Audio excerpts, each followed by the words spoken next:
1901010500663. Saya merupakan mahasiswi dari Pendidikan Islam Anak Usia Dini Fakultas Tarbiyah dan Ilmu Keguruan IAIN Kendari.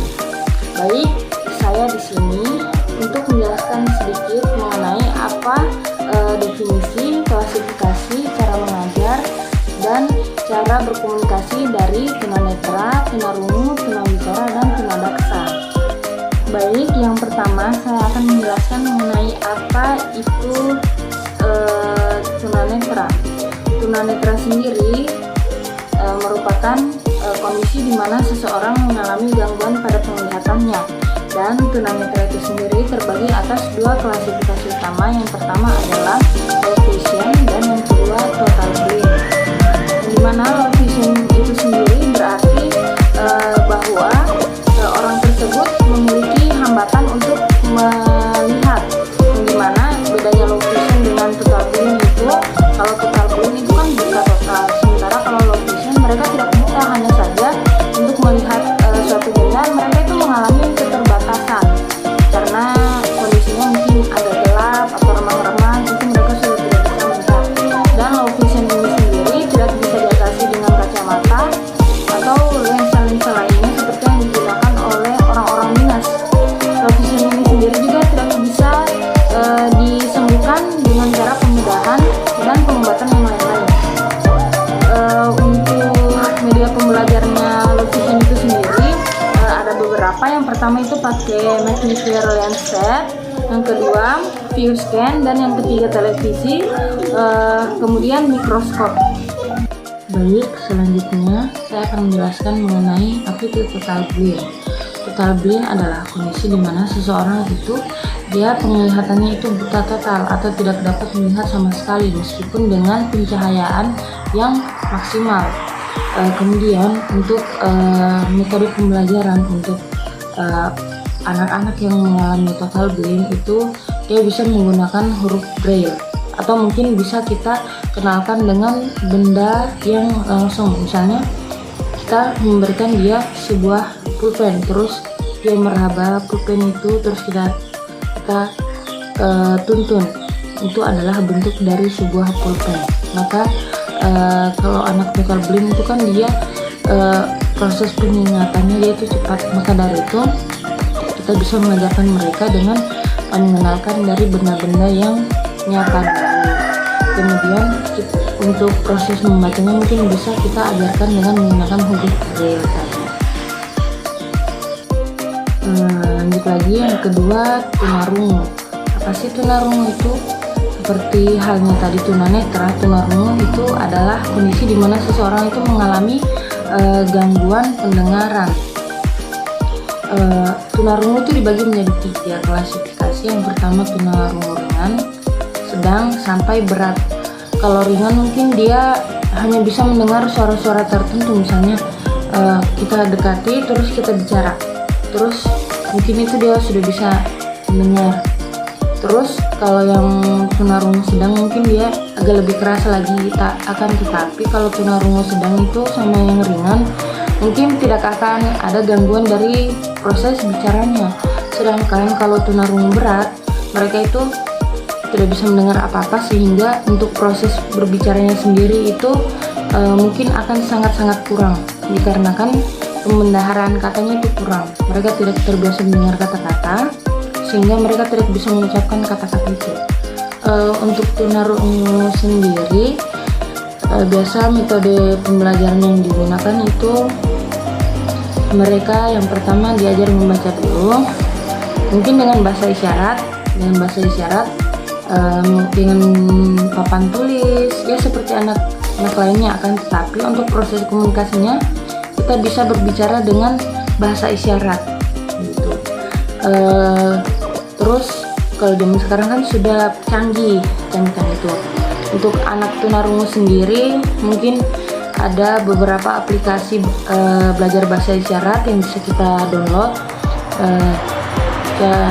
Itu bisa mengajar kita bagaimana untuk berkomunikasi pada anak tunarungu atau tunawicara begitu kan.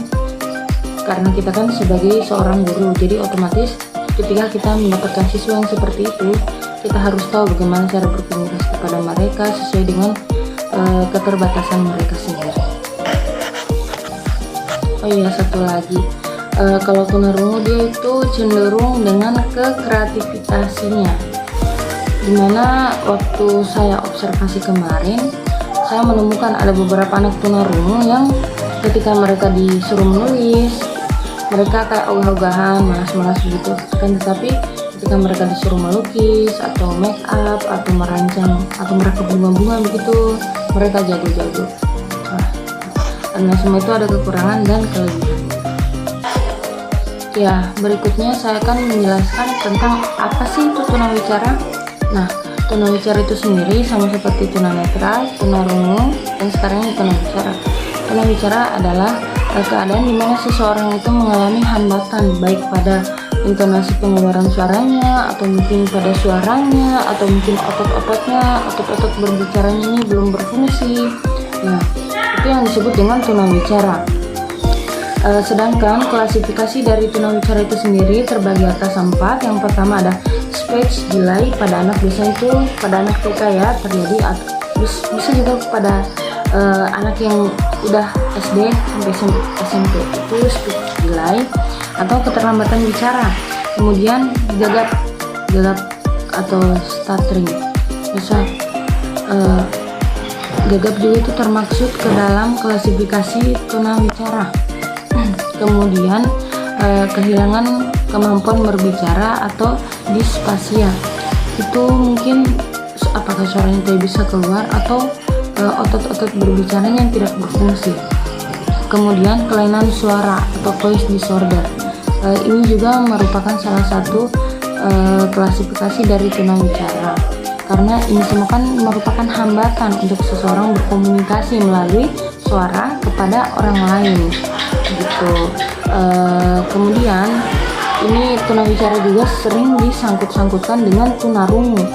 Kenapa? Karena kebanyakan orang yang tunarungu itu pasti memiliki hambatan pada proses berbicaranya. Begitu juga orang yang mengalami tunawicara pasti, tidak pasti sih, sebagian memiliki hubungan dengan pendengarannya.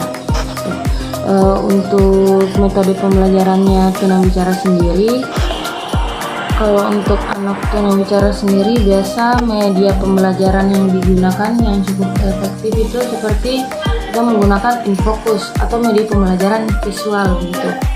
Kita menggunakan infocus, atau mungkin kita menulis langsung di papan tulis, atau mungkin kita bisa memberikan langsung buku, terus kita mengajar mereka secara individual. Kita dekati, terus kita ajar pelan-pelan karena keterbatasannya mereka. Tuh. Kalau cara berkomunikasinya tadi, tunawicara kalau dia tidak bisa mendengar, tunawicara itu kita bisa menggunakan bahasa isyarat. Jika dia masih bisa mendengar, maka kita bisa menggunakan dengan bahasa sendiri. Akan tetapi mungkin mereka yang mengeluarkan bahasa yang kita tidak jelas, mungkin mereka bisa juga berkomunikasi dengan kita melalui gerak bibir atau dengan menggunakan bahasa isyarat. Berikutnya tunadaksa. Tunadaksa itu adalah kondisi di mana seseorang mengalami kelainan fisik, baik berupa tangan, kaki, atau bagian-bagian tubuh lainnya yang mengalami gangguan atau kecacatan yang tidak dapat berfungsi gitu. Kemudian tunadaksa ini sendiri pada umumnya ya, mereka bisa mendengar, bisa berbicara, melihat, dan lain-lain. Hanya saja pada fisiknya, seperti contohnya pada tangan, mungkin tangannya buntung begitu, atau kakinya begitu. Akan tetapi kita sebagai orang atau pendidik untuk mereka para disabilitas, kita harus bisa memberikan semangat, tidak hanya memberikan materi dan pembelajaran atau media pembelajaran, kita juga harus bisa memberikan semangat pada mereka, karena terkadang menurut anak-anak yang pernah saya temui yang mengalami disabilitas, terkadang mereka tuh berpikir, kok saya begini. Apalagi yang tunadaksa itu kan, yang tunadaksa itu pasti berat sekali, karena mereka penglihatannya normal, pendengarannya normal, terus bicaranya juga normal, akan tetapi fisiknya tidak aneh begitu, tidak normal.